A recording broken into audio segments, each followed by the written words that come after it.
Hello and welcome back to Rise and Align. We are your hosts, Demi and Haley.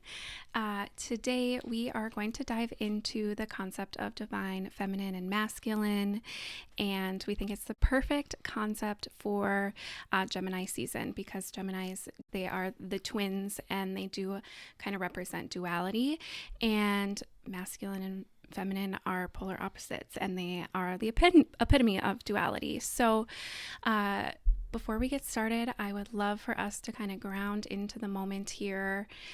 So I invite you, if you're not driving, just to maybe close your eyes and take a deep inhale in, breathing into your tummy, feeling your tummy expand, sending love there, and taking a slow exhale.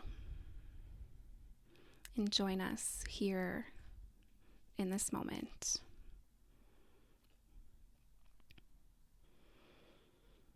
So to get started today, I think it would be good to just start by talking about what the divine masculine and the divine feminine energies look like or embody. I feel like, there are so many different aspects to both and we have to have a balance. Like everyone has both within them. It doesn't have anything to do with your gender. It's just an energy within you.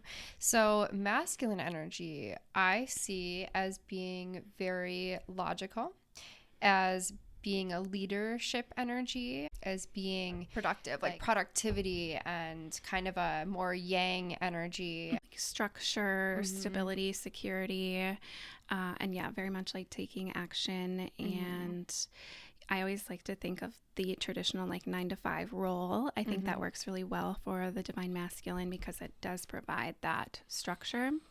Protecting and providing too, I feel like is very masculine energy.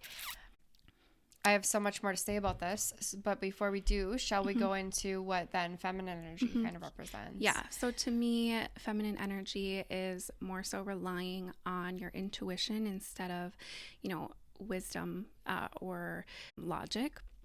And it is more going with the flow, and it's so intuitive and laid back, receiving, creative, surrendering. Yeah. And it's less about structure and it's more about like being present and finding what feels good in the moment. I feel like we did, our previous episode, flow, being in flow, is a really good episode to grasp more of what the feminine energy is, because I feel like in feminine energy, you're living in flow. Yeah, I totally agree. You're more tapped into like your emotional being. That's what I was going to say actually, is that I feel like feminine energy is heart-centered. You kind of lead with your heart and that passion, and it's not necessarily always like calm and gentle. It's sometimes fiery and passionate as well. Whereas masculine energy, I feel like, is more leading with your head and your logic. And I think that's, kind of where men and women do differ sometimes, is that women will fall for somebody based on their emotions and they'll be very present in the moment and just following their intuition, and men will think logically about it, and if it doesn't make logical sense for a man to be with a specific woman, they'll not listen to their emotions or intuition. They'll follow that logic. Yeah, and they're like, how can I build a life with this person? And like it's a blueprint. They've got it all planned out. Yes. They've got a blueprint. Yes. And women are like, we will go with the flow. Yes, yeah. But men are listening to their gut, their intuition, Yes. like they know when they know. Yes. I feel like divine feminine also really taps into like more of the sensuality way of life, and they use their senses, and they're better tapped into their sensory and what the smells are, and how things look and things like that. I feel like because they're more present and focused on being present, they tap into their senses more and they exude more sensuality. If that makes sense. I totally agree. And act on that too, act based on that, and is feminine is much more emotional, and tapped into those emotions. Yeah.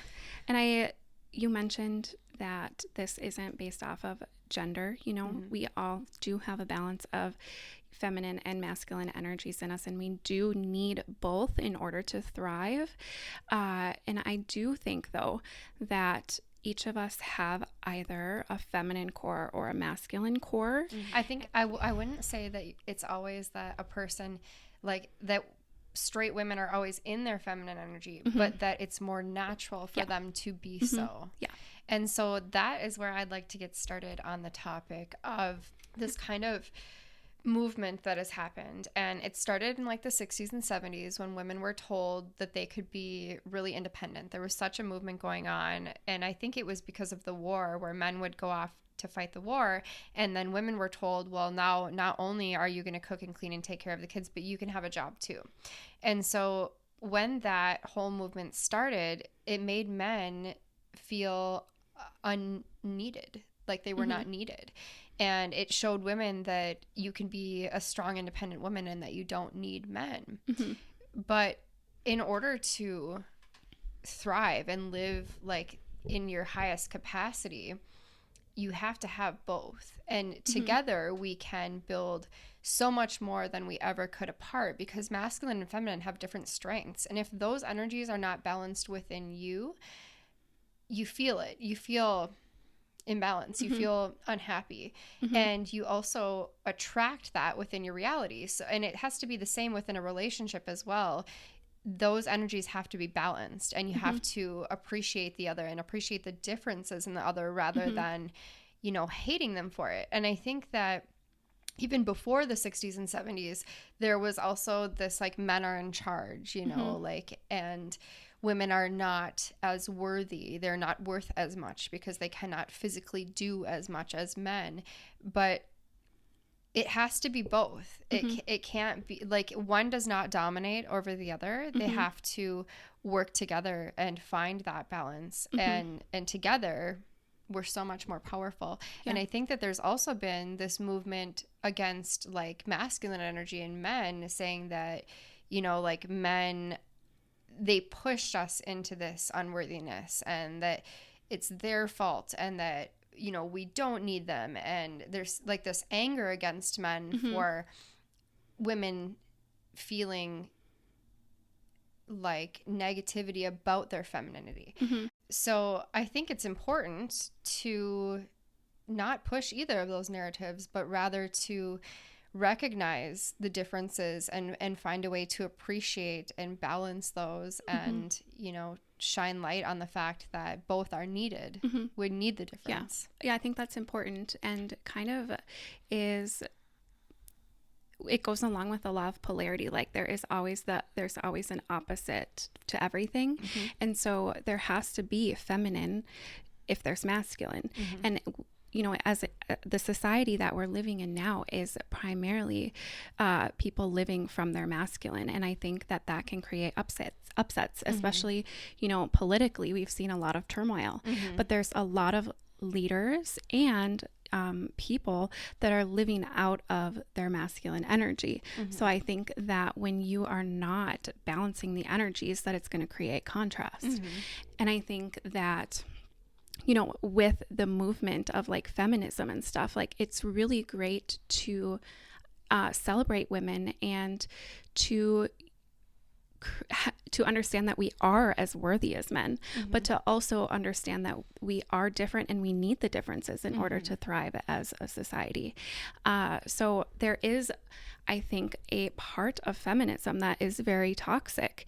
And I think it comes from a place of the wounded feminine, where we're actually coming from a place of wounded feminine, or we are living from our more masculine energy instead of our feminine energy. And when we are operating, if women are operating from a place of masculinity, there has to be balance. So the men are going to start operating more out of femininity, their feminine energy. And then women say, like, they're not stepping up. They're not providing for me. They're not doing this. But it's because we've created this imbalance by thinking that we not only need to be equal to men, but we need to live like we're men, or Yes. living from our masculine energy. And so as a society, it's kind of just created this big imbalance with the energies. Yes. So I think that where that stems from is that same place, when the movements, the feminism, I say that with quotes, movement started, like independent woman movement started, because then marriages and relationships were broken up, right? And so then men were raised by masculine women, and also women were raised by masculine women. And when I know from personal experience and from working many years to try to balance this within myself, that when a woman is raised without a masculine man, without a man who is got this balance of gentle kindness and love, but also strength and protection and providing, then they learn to be in their masculine. They do not learn how to be gentle in their feminine. They do not learn how to trust a man.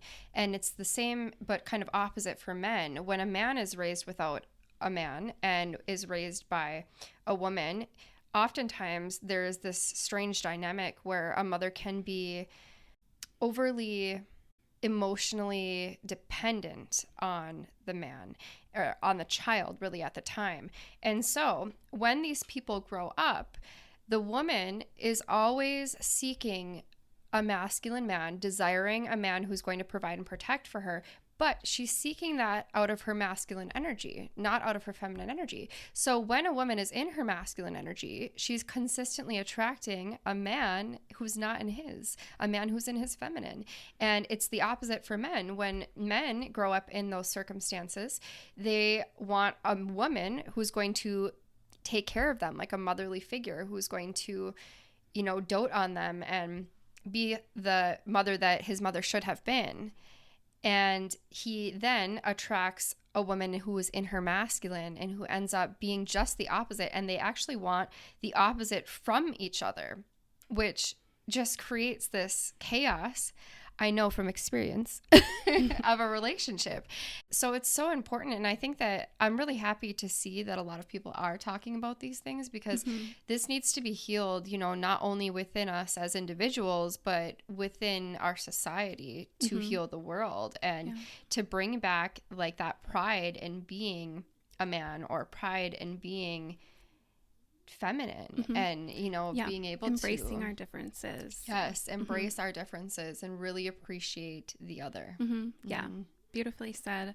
I also think we're kind of in a weird place with the masculine energy as well, because with the lack of feminine energy, we've kind of emasculated men, because we are trying to be men. Yes. So I think that men and women have to heal and tap into their, innate energies inside of them and find that balance. But, it's not just a feminine energy thing or a masculine energy thing. There's an imbalance in both. And, we need to find harmony and embody both of those and invite both of those in our world again. Yes. I find that so many women who are raised with the lack of that masculine energy, or the lack in a man, when they're raised without that man, whether that be because he worked a lot or because his relationship with the mom was like 50-50 and imbalanced, or whether he was not present at all, they end up being like myself, very like you have to be independent, and then you kind of repeat the cycle. So you end up attracting a man who is not in their masculine, who is wounded masculine, and then the relationship breaks up, and then you're forced to be in your masculine energy because you have to do all be all, because there's no one else to do it for you or to help you, right? And so because I struggled with that energy so long, and because I have seen so many women who are successful women, they're beautiful, they're strong, they're making lots of money, they're doing great at work, they're great mothers, they're doing and being it all, and they're confused as to why they cannot attract a healthy relationship or a male who is in his masculine energy who wants to provide and protect for her. I actually made a course because I was like, this is something that we need, we all need. So if you are interested, I'll leave the link. It is in all of my social media profiles. I think it's so important for us to heal, and I made it really affordable for everybody because we need it. We need it. Yeah. And I think it's important, as you know, a lot of women are operating from the masculine, to realize how that impacts men. Like, you think of the scenario of a man opening the door for you, but now that's like frowned upon. You're like, no, I can do it myself. Like, I can open my own door. And I think that's very symbolic of where we are with as a society.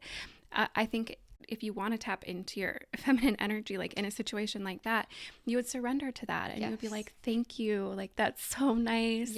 Like, he's opening the door for me, even, and it doesn't have to come from a place of like, oh, he's like trying to hit on me or he's in love with me. It's like more of like just acknowledging like him being a good man in his masculine, like helping out a woman. Like, I just think something so simple like that shows. Like, allow a man space to be a man, and appreciate that he wants to, and not shame him for it.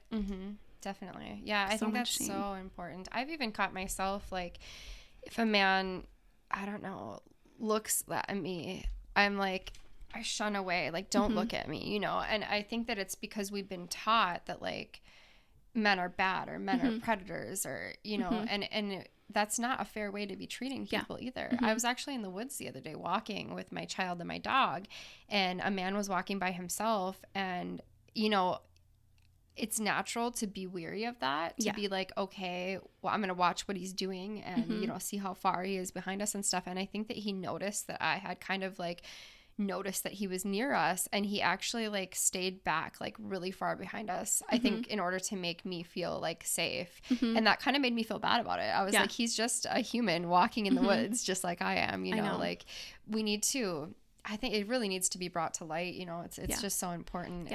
And it's hard for men to speak up on the topic because they are shamed, they're shunned, and there's a lot of movements that are suppressing men. And you know, there's of course scenarios where things happen that are not okay, and of course we'd never like condone that, but also being wary that like men can't speak up because they will be shunned. And like, I don't know, I just don't think that everyone's ready to hear that from like a masculine perspective.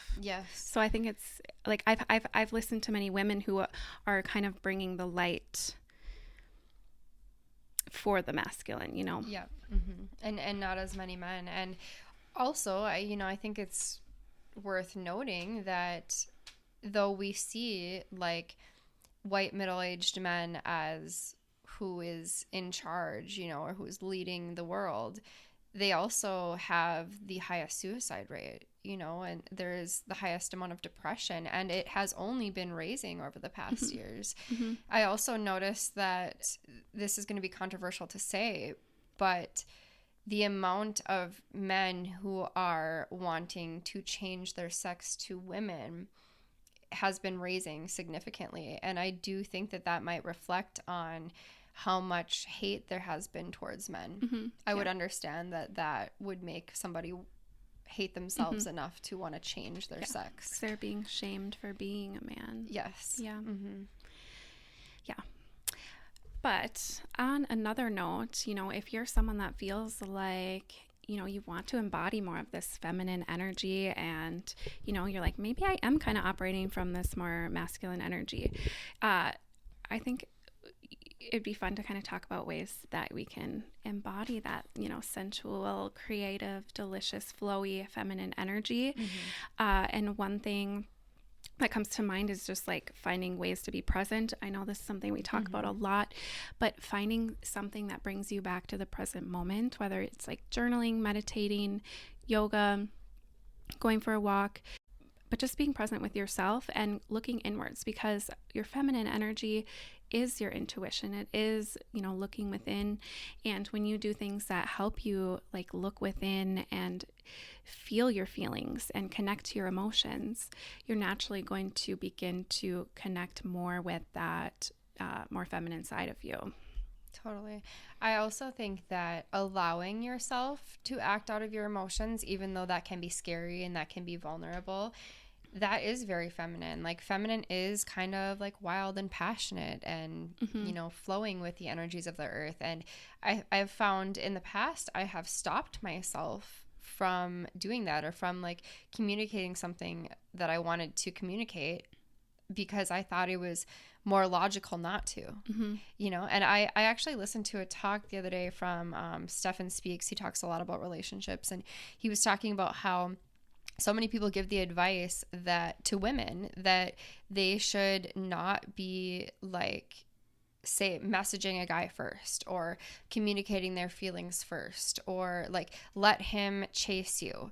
And I think that it is natural for the masculine to lead and to pursue, but not to chase. And I do think that there needs to be a balance. I think a lot of men feel kind of hurt because they're doing everything, like they're making all the effort, and women are not reciprocating that. But it's natural to reciprocate that and to communicate your feelings and to allow yourself to express. That's very feminine, to allow yourself to express from your heart center. That's something that we should be doing. Yeah. I also think spending time with nature or aligning yourself with nature's cycle can be a very feminine thing. Yes. The masculine circadian rhythm is 24 hours. The feminine is 28 days, and so is the moon. And so I think connecting with that lunar energy and, your personal moon cycle can be a great way to just connect with your inner feminine and with the earth around you.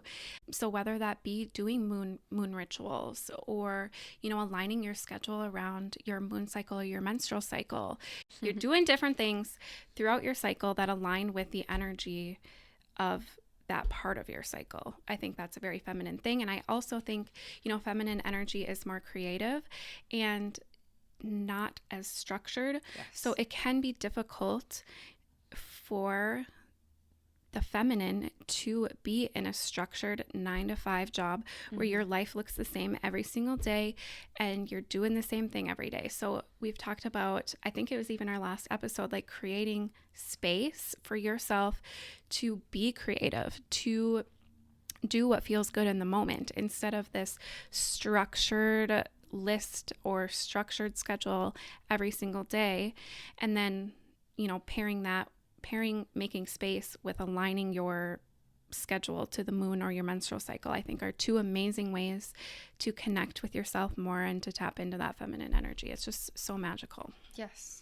I think that's so important too, like to realize that masculine is so structured. So like, if you're like, I kind of was for a few years there, I was like, almost like, even though I enjoyed the practice and stuff, I was like forcing myself to get up at the same times at 5 a.m. every single day, and to do yoga for this long every single day, and then to do journaling for this long afterwards, and meditation for this long afterwards every single day.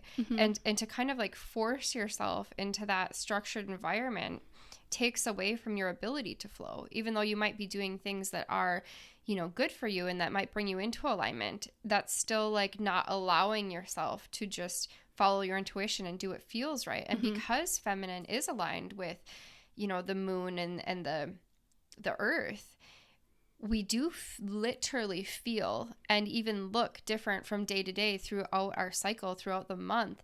And we have to, like, some days we have more energy than others. And so I think that we have to allow ourselves to be able to flow with that naturally, rather than to like be forceful and controlled and, you have to do this every single day. Or, even working a 9-to-5, I think that so many women are stressed out, and it's just a lot. It's a lot because it's not natural for us. Yeah. And so I think there's also this dynamic around like, some men want women who don't work, and some men look at women who don't work as being selfish. And I think there's got to be a balance, and like everyone is different, and what's right for you might not necessarily be right for someone else. But I think a man in his masculine is able to more naturally desire that work. I think that men take pride in providing. I think that, you know, it's not only like physically that, you know, you have more testosterone and you're able to do that, and to work is to like to build that and to kind of compete in the workplace, and like that's very masculine. It's more natural for men to do that and not to get depression about it, whereas women, if they're doing that, they get depressed. And then within a relationship, like if you have a 50-50 relationship and a woman has to be in her masculine and able in order to provide and, you know, to play that part, then like sex drive is lowered, and that, you know, she's not as happy, and it kind of does ruin the relationship. There's this woman, she's really amazing. Her name's Monica Yates. She is like, her body of work is all about divine feminine and masculine. And she says, like, her perspective on it is that a man's or a masculine energy's main purpose in life is his career. He finds the most satisfaction and the most pride in his career because he wants to be able to provide for his family.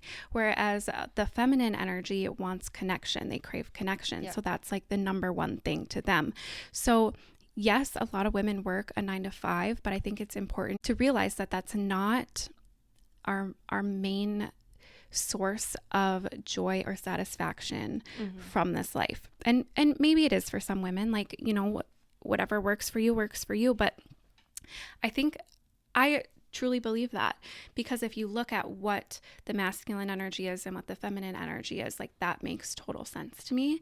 And so, you know, women, I think it's great to have a career that you love, but I think it's more important to have connections with friends and family and do things that, you know, make you happy, because the job isn't always what makes you happy, and you're not structured to be the provider necessarily. Yes. So more ways to get into your feminine energy, and this is going to be controversial, but ask for help. You don't have to do it all yourself. And lots of people are happy and willing to help you. And I think that just even that vulnerability of asking for help can help you get more into your feminine energy, and to show you that you're not alone, and that, you know, people are willing to help you. Yeah. And to allow yourself to receive the help. Yes. You know, and you're worthy of it. To let go of that feeling of you having to do it all or be it all to feel worthy. You know, we're here to work together. I feel lucky enough to be in a relationship where I have someone that's very embodied in their masculine energy, and like I can receive the benefits of that. You know, I receive a lot of help with certain things and like support and structure from that. And it's really a beautiful thing. I also like to think of the masculine energy as like the container, and then inside the container there's flowing water, and that's the feminine energy. Like the masculine energy creates that structure where the feminine energy can be safe, can feel safe to be in her feminine energy, or to be in their feminine energy. Allowing yourself to receive is a really beautiful thing. It is. And I think that, you know, when you're in that healthy relationship, it's not like the man is doing everything and you're just taking and ungrateful. It's actually when a man can provide that safe container for the feminine, then the feminine flourishes, and the feminine desires to create, and, you know, to it's not really provide, but it's like a mothering, support, nurturing to nurture. It's natural for a woman to nurture in her feminine energy. We desire to do that. Like I love to love. I love to love. I love to make a man who makes me feel safe, feel loved. You know, like that's natural, and it's so beautiful, and we need that balance within relationships. Yes. And you know, feminine energy being that creative energy. If you think about it, women, okay, first of all, we can literally create life. Like that's so special and magical. And that right there shows that men and women are not the same. Yes. You know, we have different purposes and different literal structures in our body. But when you're in your feminine energy, you like to create. Even something as simple as putting together a nourishing meal. Mm-hmm. You are nurturing, but you're also creating Yes. a delicious meal for your family, or, you know, your loved one, or whomever, even just yourself. But, you know, there's so many different things that the woman's like lifestyle used to be, like when the man did go off to the work and the woman stayed at home. I feel like that created so much balance because they were actually doing what was natural to them. Look at the divorce rate then and now. Mm-hmm. I mean, you can tell me that it's wrong all day, but they were happier. Also, like, let's be real. I would much rather like stay at home, do a little laundry when I felt like it, you know, and then maybe tidy up the kitchen, maybe cook a little bit, maybe go hang out outside for a while. You had responsibilities, but you got to do them. It wasn't like felt like you do this at this time and this at this time, and you can't leave until this time. It was like allowing the time and the space to be a woman. Like, what a dream. That's amazing. Yeah, that's all I want. Yes. It's lovely. Yeah. And not having the pressure of having to be the provider. The pressure, that's the word. And I have not personally researched this, but I have heard people who have researched this talk about it, that women's nervous systems are built different, and we literally are not wired to be living in this fast-paced 9-to-5, or to be operating out of this masculine energy at all times. And that's why the burnout levels are so high too, especially in women, because we're not meant to be living this way. It's too much on our nervous system, and it leads to burnout. It does. Well, and you know, it also leads to divorces and breakups. And that's another thing, is when a woman is under that pressure to be in her masculine energy, you know, not only does sex drive literally lower, but also your body gets very tight when you're in your masculine, because you are stressed out and under pressure and working all the time. When you feel safe in that masculine container, you'll notice that your body will literally naturally open.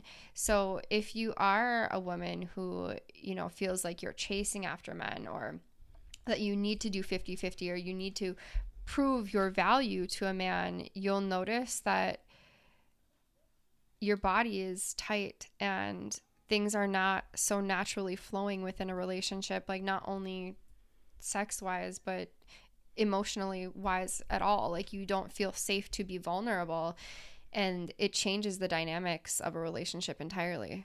Yeah. So I guess that's why I'm against the 50-50 relationship thing. Not out of being selfish or thinking that I'm more valuable than a man in any way, but just out of, you know, what feels natural and what feels right. And the very fact that we are built differently. Like, I am 5'0". Look at me. I am not meant to be working. I'm not meant to be laboring all day 9 to 5. I can't do that. I'm not built for it, you know, but men are. Yeah. And I will gladly let them do so. And they are more likely to take pride in doing that work. Yes. You won't catch me feeling prideful. If you want me to do that, I will cry. I will cry every day about it. It'll be the worst. I can't do it. I'm sorry. And when you're prideful about something, the quality of work that you're doing is way better and way more meaningful. Yes. I think it goes the same, you know, whatever you do, when you are feeling happy and valuable and flowy, you're doing it, you're putting that energy into it. So like, if you have a man who gives you that safe masculine container, you want to like take care of him in those nurturing ways, and you're cooking with love, literally. Like, and you're wanting to decorate the house and clean the house and, you know, raise your kids with love and teach them that balance of feminine and masculine. And, you know, to have that relationship for a child, it gives them the balance within themselves, and Mm-hmm. then they grow to be this wonderful balanced person, and they Mm-hmm. create more of those relationships. And I think that that's why society right now has struggled so hard, because our age group didn't grow up with that, Mm-hmm. but the people like 2 generations ago did, and they all stayed married until death do them part. Mm-hmm. Mm-hmm. Yeah. And I think going back to this idea of that we have both the feminine and the masculine inside of us, we do have to balance both of those energies within us as well. So if you are more in your feminine, you know, as fun as it sounds, you can't be airy fairy all day long. You know, you do still have to have a little bit of structure. And especially if you're an entrepreneur, yes, you do have more freedom to create, and you have more freedom to, you know, go with the flow and do what feels good to you with your business. But you also have to have like the structure to, you know, get things done and have a schedule sometimes. And so just as an example, you know, you do have to be able to balance the energies within yourself as well in order to be a well balanced human and to show up and to thrive. So I think that's really important. So for women who say that you are an entrepreneur, and you know, you do have that freedom to kind of create your own schedule. For me, I make lists. Like, that's kind of masculine. It's logical. You know, I will make a list and I will get that done. I will not force myself to do it at this time and to wake up every single day at the same time. Like, if I'm tired, I'm going to sleep in. If I, you know, need to take a day off here and there, I'll do it. But I will also make sure that, you know, if I have to be somewhere, like I do makeup for weddings, I will be on time. Like, I will prepare beforehand. I'm reliable. And I'm accountable, but I'm not like forceful and controlled in the way that I do things. And I think that's another thing to mention, that within a relationship, women who are in their masculine, because they're fearing for, you know, their well-being and their vulnerability, they tend to want to control the situation. Yeah. And that is a very leaned forward energy, and it's not natural. So pull back, detach, and allow the man the space to be a man. And when you do that, you know, maybe you'll lose the man you're seeing right now. Maybe he wasn't in his masculine energy, but you will attract a man in their masculine energy when you do that, when you pull back. And you know, that doesn't mean not communicating, but that means detaching and not trying to control the situation. Let go of control. Yeah, I feel like that can apply to so many different things too, like controlling circumstances in general. Just letting go of that control and surrendering. And again, if you are someone that feels like you are primarily in your masculine, I think our previous episode would be such a good one for you to practice getting into the flow. And that's what it is. A practice. Like I always say, you know, it isn't cut and dry. It isn't easy to just be like, balance your energies. No. It's a practice, especially when we've been trained to operate a certain way, you know, our subconscious mind is pre-programmed. But it's a practice, and, you know, just slowly taking steps in that direction, you know, wherever you're at in your journey. But I also just want to say, like, I feel like this can be kind of an intense episode, or it can, you know, be kind of jarring for someone who hasn't thought about this before. Yeah. But just know, like, we come from a place of love, and we've been there, and we love you guys, you know, and genuinely. we are here to like raise the vibration and to heal and, you know, be supportive of our healing journeys and stuff. So this all comes from a place of love, and I just wanted to say that. Yes, I think that's really important, and I completely agree with all of that. I also want to say this one last thing. I was always taught that men were incapable, and I think that in this independent women movement, it kind of supports that concept. And also it seems as though women are saying that, you know, maybe when they were stay-at-home moms, they felt not capable, like they weren't enough or something. You are capable, and allowing a man to take the lead doesn't make you incapable. But trust that he is capable and allow him. Like, even if it's like planning a date or booking a flight or something like that, like men are capable of that. And when you allow them that space, it gives them this sense of pride and this sense that they are needed and valued. And definitely always, show your appreciation. That doesn't mean that you need them. Like, nobody needs another human, but you will actually live a longer and healthier life in a healthy relationship by more than 20 years. It's really important. Yeah. That's beautiful. I love that. I feel like you're so insightful, especially when it comes to like the balancing of the masculine and feminine in relationships and stuff. You do have your course, and I think that you're just such a good resource for people if they want to explore that more. Thank you. I kind of feel like I want to kind of I want to zoom out a little bit. Masculine and feminine energies are one example of duality. It's one example of polar opposites. And we live in a universe where everything has a polar opposite, the sun and the moon and light and dark and birth and death. And, one can't exist without the other. And I always have to bring astrology into things.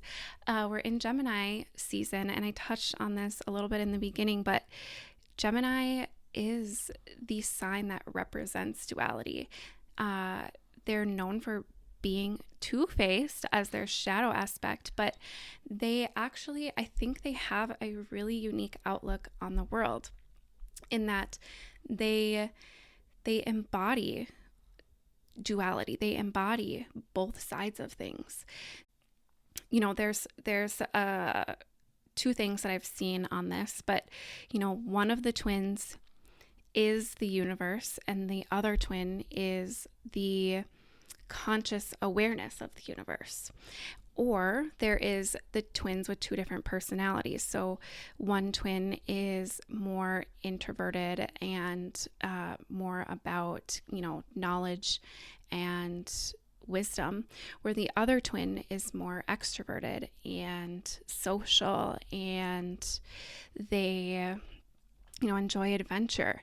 And Geminis can be both, and it can be confusing to people because it is kind of like they're embodying two different people because because they represent duality. And so I think it's really important during, especially Gemini season, to realize that you are never just one thing. You are both things. You're all the things. Yes. And finding a balance with all of that within you is really important. And you can use this to realize that with there being a polar opposite to everything, if you are very focused on one of those polar ends, whether, say we are talking about money, you're very scarcity, lack-based, there isn't enough. There's always a polar opposite to that. So you can shift your perspective to the opposite of that and what it might look like to have the mindset of abundance. And there's always enough, because there's always a polar opposite to everything. And if you can feel one of them, you can connect to the other one, because they're two sides of the same coin. Yes. So that is kind of my insight for Gemini season. And I think it paired well with this episode of it being divine feminine and masculine and yin and duality yang and duality. I'd like to say too, I've done this exercise. It's on my YouTube channel and TikTok and all that. But if you're feeling contrast in an area of your life, because there must be a polar opposite to everything in order to exist, write down what you're feeling. Write it down. Say, I'm broke and I feel unloved and we're breaking up and all this, right? And then write down the opposite and try to embody the emotions of the opposite. And it can help you so much. It can help you realize your subconscious beliefs. It can help you realize, the energy and the emotion that you're holding on to, and how to shift that and how to hold a different perspective, because perspective is everything. I think, that duality exists within all of us. And a huge key to life is unconditionally loving and accepting all of you, and letting go of that judgment. I know for a long time I would judge myself and be mad at myself for maybe like the negative viewpoints or emotions I would hold. And now I've learned to accept and to love and to transmute and to recognize that all of it holds value and makes you who you are. Mm-hmm. Yes. Yeah, that's beautiful. I love it. I Pull a think we're card. finishing up. Yes. So we'll pull a card to give you guys a little message to reflect on after this episode or throughout the week. I think I'm going to pull from the Starseed Oracle again. If you listened to our last episode, this guy went missing and it reappeared. So I still think there's more messages that we need to hear from it. It's like my favorite deck, so I'm excited about it. Yes, it's super pretty. It's a little bit different than a traditional tarot deck, but I'll see what we're working with today.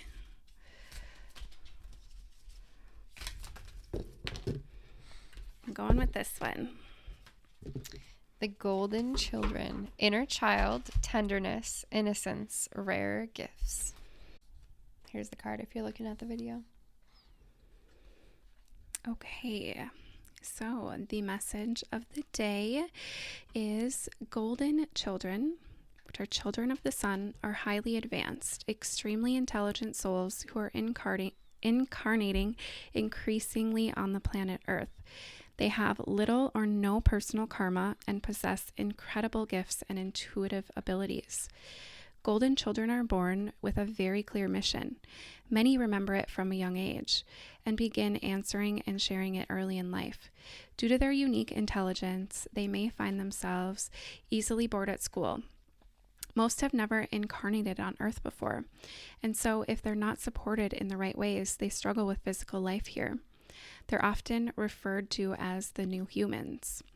If you pull this card, it may be a sign that you're being called to mother, father, or nurture a child. You may be called to tend to your own inner child, a creative idea or project, or a new beginning. To treat yourself or the new beginning with sweet, tender love. To nurture and nourish it.